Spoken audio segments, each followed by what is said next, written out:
Iran পরিস্থিতির উপর সতর্ক নজর রেখেছে রাশিয়া।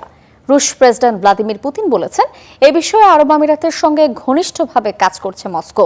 বৃহস্পতিবার ক্রেমলিনে আরব আমিরাতের প্রেসিডেন্ট শেখ মোহাম্মদ বিন জায়েদ আল নাহিয়ানের সঙ্গে বৈঠক করেন পুতিন।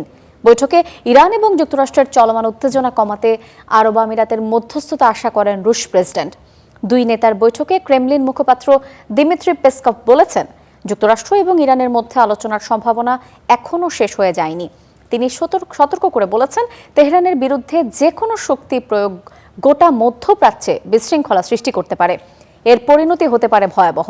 সম্প্রতি রুশ ইউক্রেন শান্তি আলোচনার ক্ষেত্রেও ভূমিকা রেখেছে আমিরাত।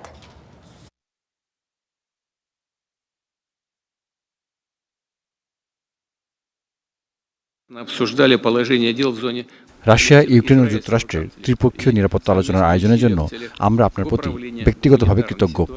স্বতন্ত্র ফিলিস্তিনি রাষ্ট্রের প্রতিষ্ঠা, গাজার মানবিক অবস্থা উন্নয়নে আমাদের যৌথ প্রচেষ্টা নিয়ে বারবার আলোচনা করেছি। আমরা ইরানের পরিস্থিতি নিয়ে খুবই ঘনিষ্ঠভাবে পর্যবেক্ষণ করছি। আমি চাই আপনার সঙ্গে এই বিষয়গুলো আলোচনা করতে, কেবল বৃহত্তম দৃষ্টিকোণ থেকে নয়, বরং বিস্তারিত ও নির্দিষ্ট দিকগুলো নিয়েও।